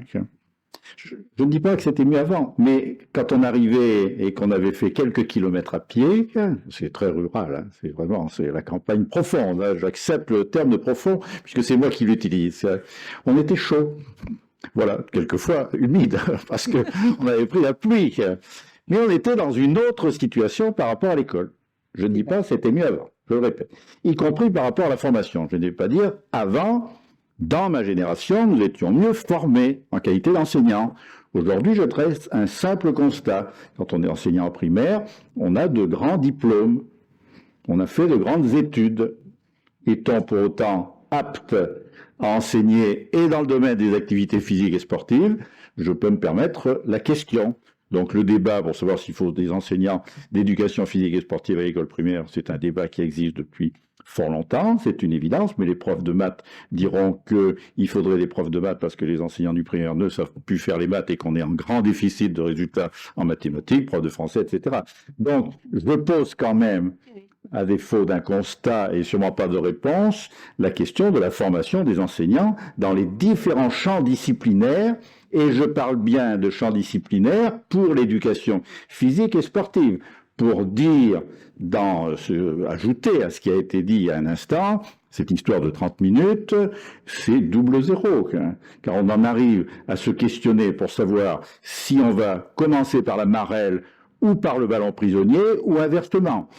Je vous assure que je ne caricature pas pour avoir été au cœur du dispositif, je le répète en qualité de responsable des affaires scolaires de ma petite communauté de communes, le débat, y compris avec l'inspectrice de l'éducation nationale, c'était celui-là. Et comment on allait faire dans une cour d'école exiguë, parce que ça doit se faire dans les conditions de l'école. Voilà. Donc, on n'est quand même pas dans des situations favorables. Et le pire de la situation, et là je dénonce, c'est que justement, c'est susceptible de tuer le champ disciplinaire qu'est l'éducation physique et sportive. Alors que, et j'insiste par rapport à ce que je disais tout à l'heure, à l'école primaire, il y a un certain nombre de problèmes que nous n'avons pas et que nous rencontrerons au collège et au lycée en suivant. Donc, profitons de ce terreau qu'est l'école primaire pour poser, comme je le disais, un certain nombre de jalons, y compris dans ce champ fondamental qu'est la laïcité. C'est très important. Et dire qu'en semant, à ce moment-là de la vie, on peut créer quelques conditions qui nous permettront de mieux évoluer plus tard. Sur le débat du sport féminin, juste un exemple qui me semble aller dans un sens positif. J'étais récemment à la présentation des Tours de France, organisés par la société Amaury Sport Organisation, comme vous le savez, et j'ai pu discuter avec un directeur adjoint de Christian Prudhomme, qui disait qu'ils avaient été particulièrement étonnés, très très étonnés, et favorablement, par le Tour de France féminin de l'année passée. Il laisse compter, si mes souvenirs sont bons dans les chiffres qu'il a donnés, 12% d'audience audiovisuelle, qui correspondait, m'a-t-on dit, à Roland-Garros. Ils sont montés à 28%. Parce qu'il y avait...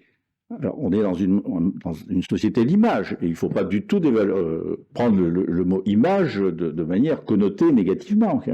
Mais l'image donnée par les féminines a été tellement positive que l'audience a été crescendo. On sait ce qu'est le cyclisme, vous savez peut-être encore mieux que moi, même si j'ai été cycliste dans une autre vie, sans me doper, je vous assure. Mais le Tour de France, c'est le Tour de France, avec son spectacle, sa grosse machine, ses us et coutumes. Là, c'est quand même quelque chose d'un peu nouveau, et sur le plan télévisuel en particulier. Et l'image donnée a été tellement favorable que ça ne peut qu'encourager, et c'est pour ça que même le Tour de France féminin passera dans un département rural comme la Dordogne l'été prochain. Bravo. J'y suis pour rien.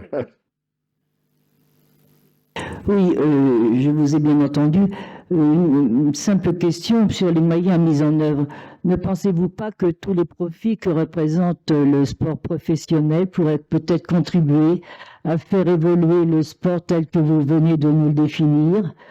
Où vont les profits s'ils ne pourraient pas aller à cette bonne cause? Il est bien connu que le football masculin rapporte plus que le football féminin, ça a encore été dit. Donc, ne peut-on pas inciter, ma question est peut-être candide, mais il faut y croire.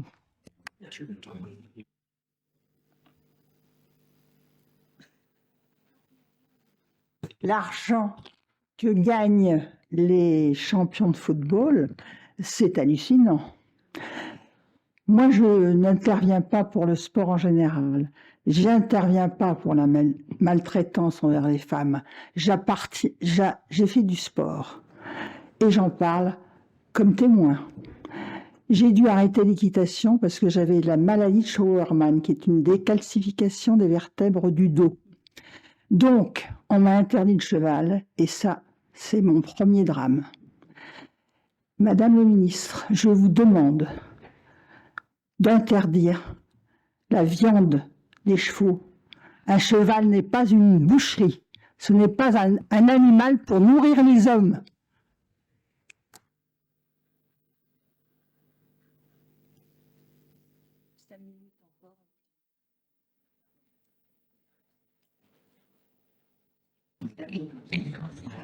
Madame la ministre, Monsieur Sotro, merci pour vos interventions. J'aurais une question par rapport à ce que vous disiez sur la liberté de choix dans l'éducation, de choix sportifs. Y a-t-il selon vous des sports qui pourraient davantage permettre l'émancipation des élèves, des jeunes ? Et ma deuxième question porte sur la formation à la laïcité des enseignants. Est-elle spécifique justement pour les enseignants dans le sport? Merci.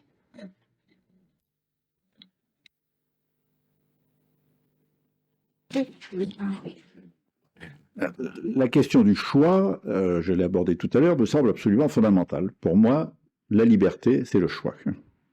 Mais quand je parle de sport, dans le vaste champ des activités physiques et sportives, pour un enseignant que je vais qualifier du primaire, comme moi, c'est toute la notion des différents rôles, y compris le rôle de spectateur. Nous y avions travaillé à une certaine époque au sein de l'Union sportive de l'enseignement du premier degré avec des militants qui sont venus par curiosité pour savoir si je disais toujours la même chose au fil de ma vie. La diversification des rôles est quelque chose de fondamental. Chacun devant trouver sa place. Je dois avouer, et je n'ai rien d'exceptionnel, vous pouvez en être persuadé, quand on a fait ce qu'on appelle du rugby dans ma classe, il n'y a jamais eu de problème.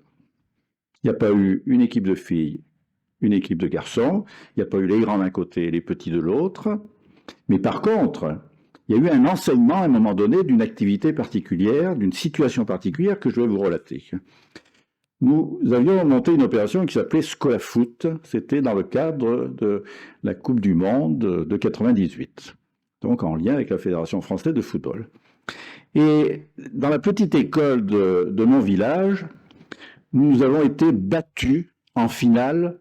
Oh, pardon, Madame la Ministre, je ne voulais pas vous déchoir.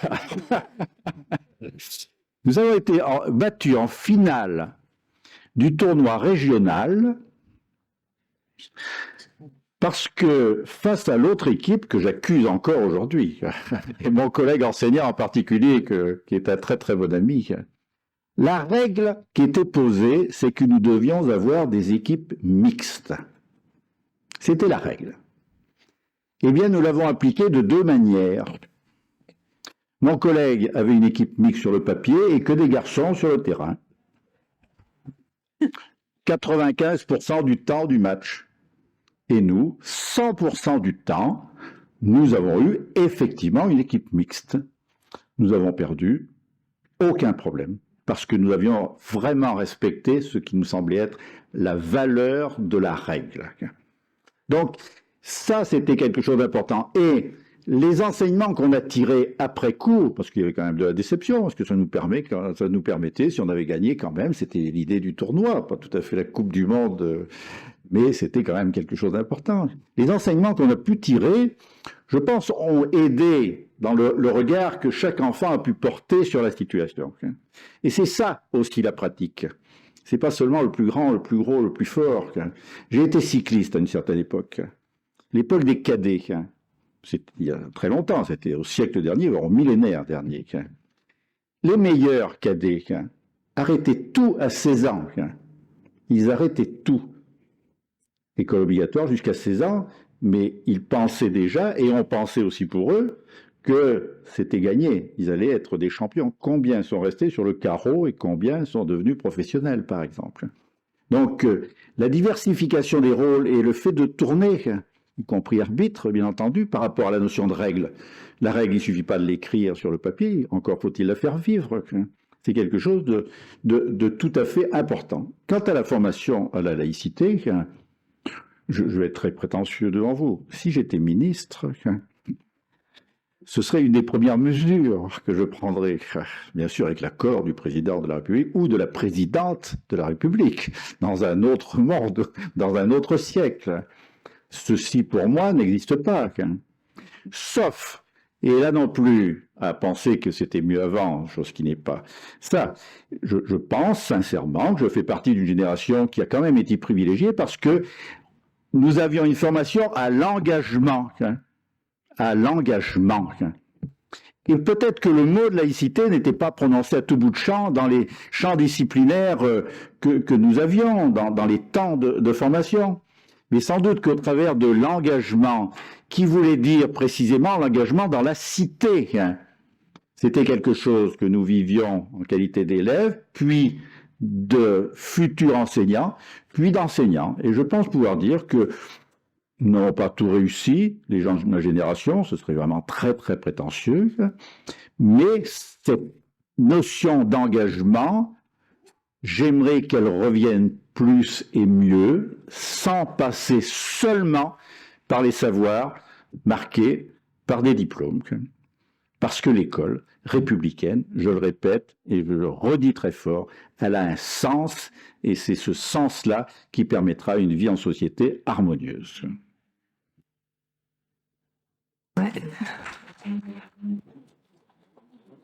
Merci de ces propos sur l'école de la République. Merci beaucoup. Et sur l'engagement des enseignants. Sur l'argent dans le sport, comment la puissance publique peut agir? Elle peut agir lorsqu'on parle de l'argent dans les fédérations. Le contrat que va passer la Ligue professionnelle de basket avec tel ou tel média, le contrat que va passer la fédération avec tel ou tel sponsor, etc. Bon. Parce qu'il y a ce partage des missions de service public entre l'État et la fédération, et le ministère a possibilité de jouer. C'est pour ça qu'on avait fait la taxe sur les droits télé. C'est-à-dire qu'on prélevait un pourcentage des droits télé pour alimenter le fonds de développement du sport amateur.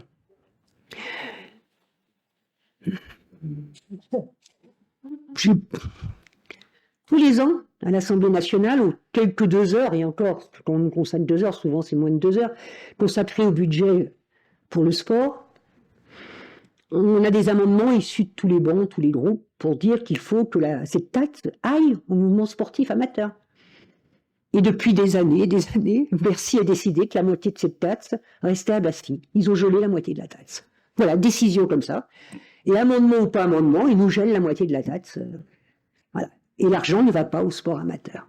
Donc là, on a un vrai problème de positionnement politique de la part de gouvernements successifs. Enfin, je ne vise pas que ce gouvernement-là, parce que ça fait quelques années que ça dure, la blague, sur le gel de cette taxe.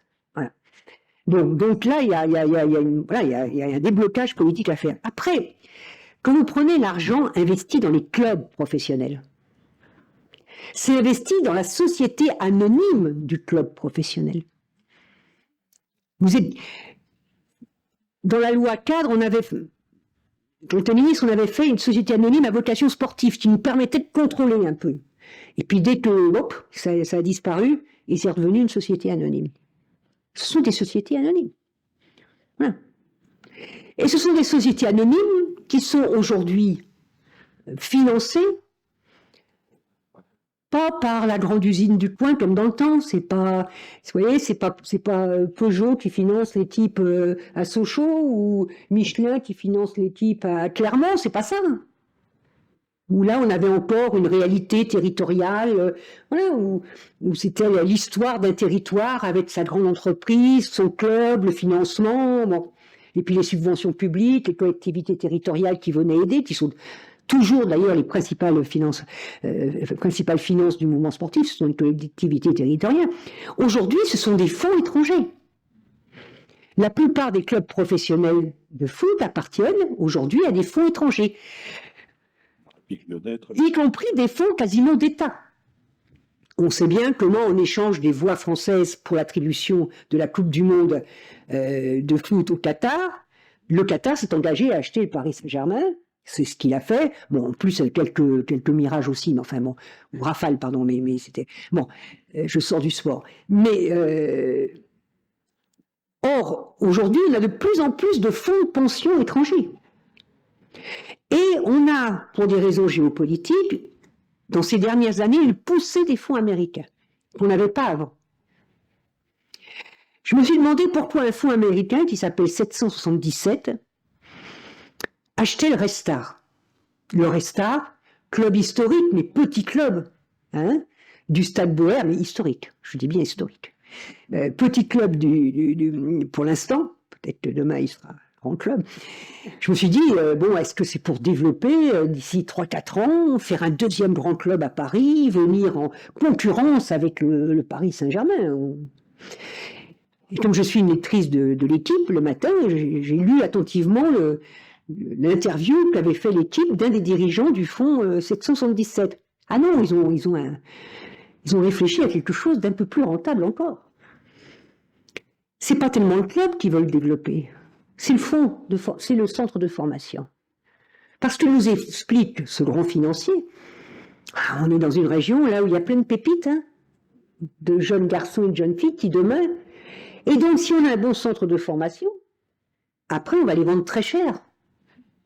Là on est dans la vente d'êtres humains, on va vendre très très cher ces jeunes footballeurs aux grands clubs de l'Europe, hein, que ce soit les grands clubs anglais, espagnols, français, etc. C'est donc un investissement sur de futurs champions. C'est ça le sens de leur achat du stade Boer. D'ailleurs, les supporters historiques, les grandes associations de supporters du club se sont manifestés pour voilà, que leur club ne soit pas vendu comme ça, mais enfin bon, il a été vendu, l'achat est fait, etc. Donc comment on joue sur ces fonds d'investissement difficiles? C'est pas la France en tant que telle qui peut le faire toute seule. On peut essayer de recadrer la gestion des sociétés anonymes sportives, on peut essayer de jouer un peu par là, mais c'est pas la France toute seule qui peut faire face à ça. La France toute seule ne peut pas dire on va faire un salaire maximum, on va limiter le montant des transferts. Il faut au moins que ça soit une volonté européenne, puisque les clubs, les plus grands clubs, sont quand même dans l'espace européen.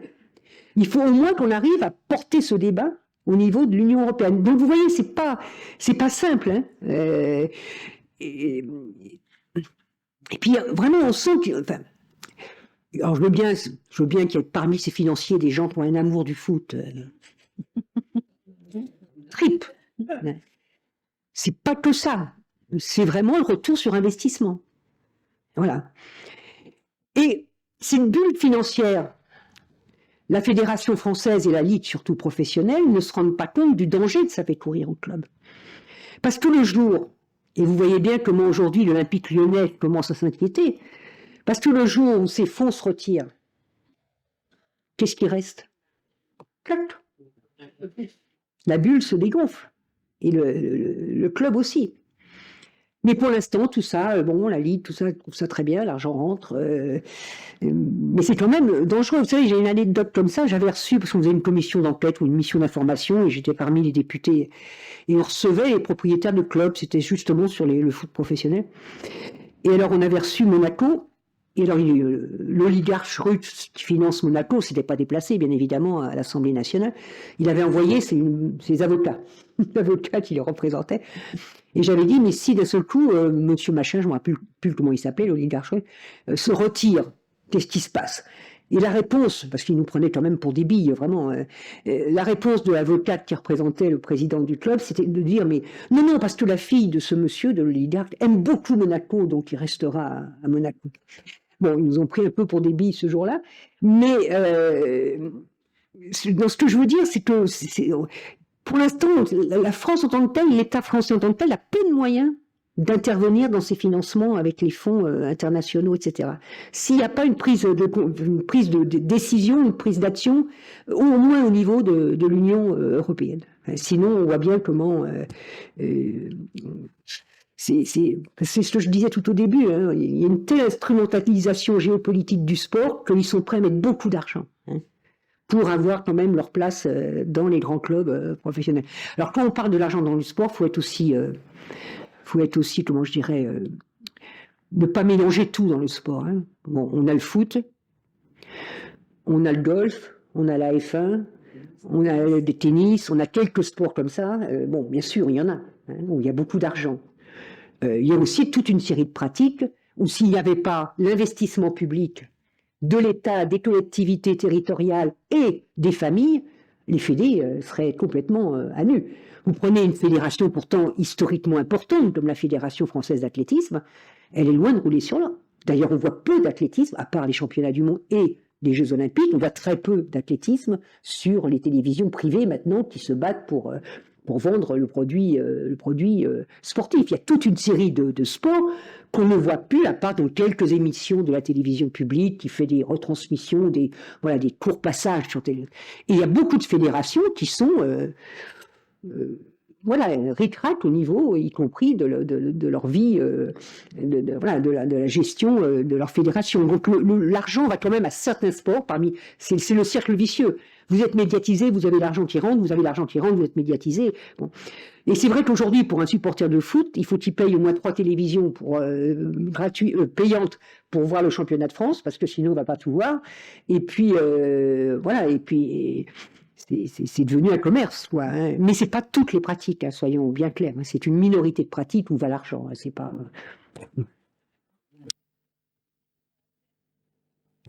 Je vais être obligée d'arrêter ce temps de débat et je vais donner la parole à notre grande maîtresse.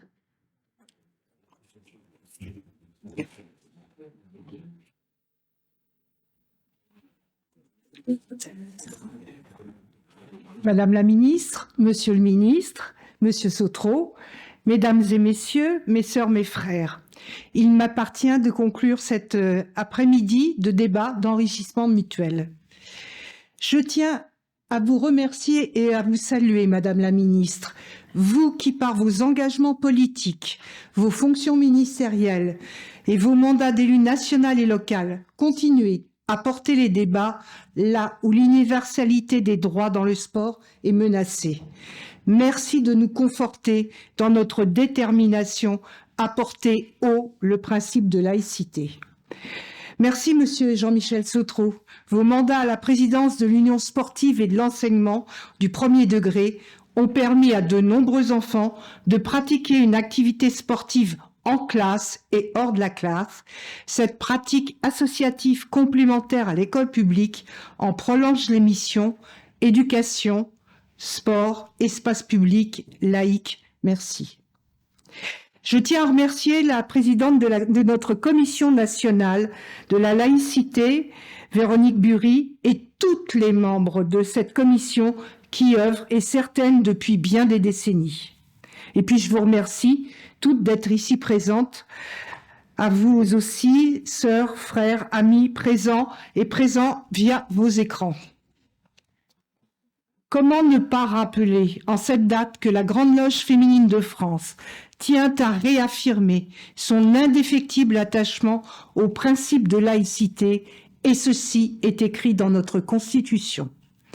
En ces temps troublés par des menaces multiples, pour ne citer que l'instabilité climatique et les guerres déclarées et perpétrées par-delà le monde jusqu'à notre porte, nous assistons à des manifestations dites sportives qui, sous couvert de faire admirer des exploits, font l'étalage de richesses indécentes au profit de quelques pays. Aujourd'hui, le sport est présent partout dans notre vie quotidienne. On le pratique en amateur.